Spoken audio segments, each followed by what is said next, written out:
All right, everyone. So today I was reading this article that was published by Haaretz, and it's on the temple movement in Israel. It's basically a bunch of lunatics and fanatics, just really a bunch of loons who want to build the third temple, and they want to destroy the Al-Aqsa Mosque on the Temple Mount and rebuild the temple so that they can usher in the Messiah.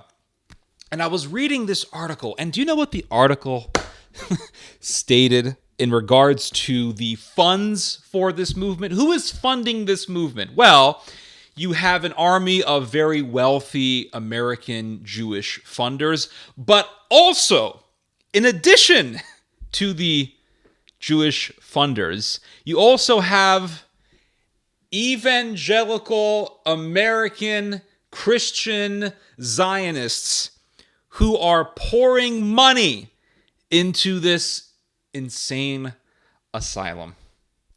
Now, when I read this in the article, I wasn't surprised at all, right? This wasn't shocking at all to me because, I've been, right now I'm not, but I was in the Zionist circles for a while. I went to Hagee's church. I met John Hagee years ago. I'm kind of familiar with that ideological demographic, and those people are fanatics about Israel, and they worship the ground that any Jew treads upon. They will worship the ground that a rabbi pisses on. So this wasn't shocking. This is not a shocking revelation, but I just want to give my 2 cents, well, maybe my 25 cents, of opinions on this issue and why I think it really is just completely insane. It really is just lunacy, guys. It really is. It's lunacy. It's complete lunacy. You see, you have these Christians who believe that that they and the Jews are going to retake Jerusalem. They're going to retake Jerusalem. And so they're basically just another version of what the Catholics once were back in the Middle Ages. The Catholics said, well, we have to retake Jerusalem. We have to retake the city. It belongs to Christians. And then you look at the history of the Crusades and you see just there's some success, right? There were some accomplishments in the Crusades, but for the most part, the Crusades were an utter failure. And if God really, really wanted the Christians to control Jerusalem, then how come they failed so many times? How come the Crusades failed? How come the Crusades failed? If Jerusalem so desperately belongs to Christians, then why did the Crusades fail? The Crusades were a failure, but the Crusades consisted of a lot of lunatics who thought, well, we are going to take the city. And what happened? What happened was a lot of people died. There were a whole bunch of people who died, and there were people who starved to death as they were going to the Holy Land. There were a whole bunch of people who starved to death. I mean, there was a lot of misery, and there was also a lot of lunacy and a lot of loonbins who were a part of the Crusader movement. I mean, there were literally a group of people who were following a goose. There was a goose or a duck, whichever. Some poultry bird was walking around, and some French peasant said, oh, look, a holy duck. There's a holy, and I'm just trying to do it with an English accent. Oh, look over there. It's a holy duck over there. And they started following the duck. They were following the duck. And eventually a bunch of these peasants went right into Ottoman territory, and you know what happened to them? They got butchered. And before that, there were a whole bunch of pilgrims who said, well, we're going to go to the Holy Land, and we're not going to have any weapons because God will protect us. And do you know what happened? The Seljuks butchered them. They were all under the Seljukian scimitar. But why were these people butchered? Well, you could say they were Christians. Yes, you would be correct. Yes, absolutely. They died for their faith. Absolutely. But their fixation on Jerusalem led them into a blender. And you have Christians in America today who talk about retaking Jerusalem or getting the Jews to rebuild the temple. And they believe that by getting the temple to be rebuilt, they're going to usher in the second coming of Christ.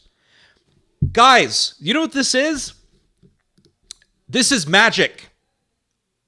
And these people who talk this way, who say that if we can get the temple rebuilt, then we can usher in the second coming of Christ. These people are wizards. That's what they are. They're wizards. These are Chaldeans. They're not ministers of God. They're not preachers of God. They're not preaching the word of God. They're wizards. These people are Chaldeans. Now, why do I say that these people are wizards? Well, because what is magic? What is really, definitionally speaking, magic? Magic is this idea of bending nature and the supernatural to your will. Controlling nature and the supernatural. If I do this and this and this, if I do such and such an action, then this will happen, right? Alchemy was a big part of magic back in the Renaissance period, back in the Middle Ages. People thought, well, if I do this, then I can make this into gold, right? They thought that they could bend nature to their will.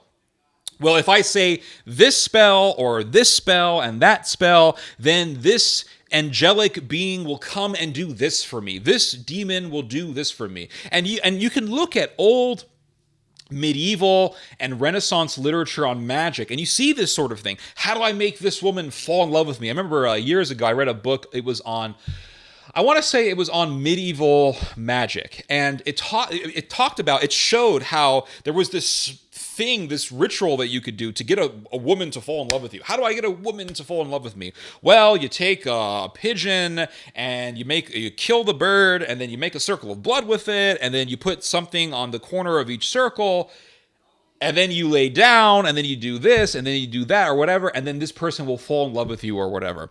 It's all about getting people to do your will. That's what magic is. So what are these people doing?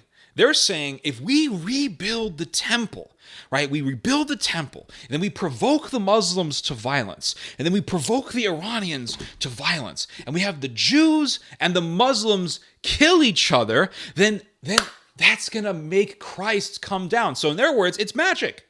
I'm going to do this. I'm going to rebuild the temple. We're going to force it, right? Oh, they need a red heifer. Oh, we'll get a red heifer. We'll get a red heifer from Texas. And that's what they did. They got some lunatic from Texas, some crazy evangelical in Texas who's a cattle farmer, cattle rancher, and they got some red heifers from him.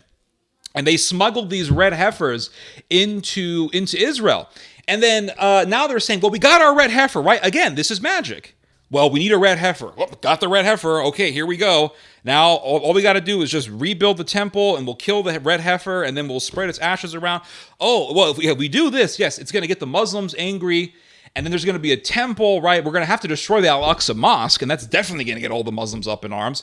So the Muslims are going to be up in arms, and then what happens? Well, the Muslims and the Jews are going to kill each other. It's going to start World War III. Jesus is going to return. This is magic. If I do this, right, get people to kill each other, get enough death, if I can just get enough death, bloodshed, right, then Jesus will come. So it's a big blood ritual. It's a big death cult. That's what this stuff is. It's just a ginormous death cult, causing death, bringing upon death, so that you can get some sort of a supernatural response. This is magic, guys. That's what this is. It's just magic. And then another thing I want to say is this whole idea of just worshiping the city of Jerusalem. It's amazing. The Jews and the Arabs are killing each other over Jerusalem, and they're going to kill each other even more over Jerusalem. And they want the entire world. They want to pull the entire world into their lunacy. They want to pull everything into their lunacy. It's like they want to start a war over a rock. Right? They call it the Dome of the Rock, right? The Dome of the Rock. The Temple Mount. It's not a mountain. It's a hill. They should call it the Temple Hill.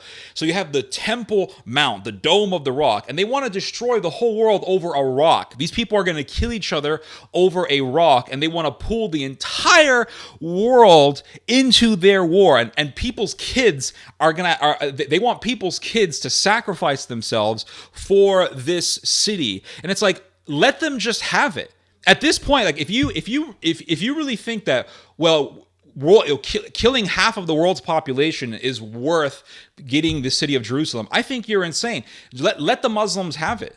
Well, the Jews want it too. All right, they're going to kill each other over Jerusalem. Let them kill each other. Why does the whole world have to be pulled into this insane asylum? Because that's what Jerusalem is. Jerusalem is an insane asylum. I think the book of Zechariah says that Jerusalem is a trembling cup to the land. Basically, the world is drunk off of Jerusalem. And you see what's happening in Columbia University. You have pro-Palestine activists, pro-Israel activists. They're colliding. They're clashing with each other. These people aren't even religious. A lot of these people are not even religious, and they're fighting over this city, which really goes to show it's not exactly a self-fulfilling prophecy. It's not like everyone's just crazy over Jerusalem because all the people who are crazy over Jerusalem are Christian or Muslims. You have secular people who are crazy over Jerusalem because the world is drunk off of this city. It's an insane asylum, and they want to start World War III over this rock, over this giant rock, and they want to pull the whole world into this meat blender. And at this point, I just throw my hands up in the air and I say, let the Muslims have it. You know what? It belongs to the Muslims. Let them have it. It doesn't belong to the Christians, because if God really wanted Jerusalem to belong to the Christians,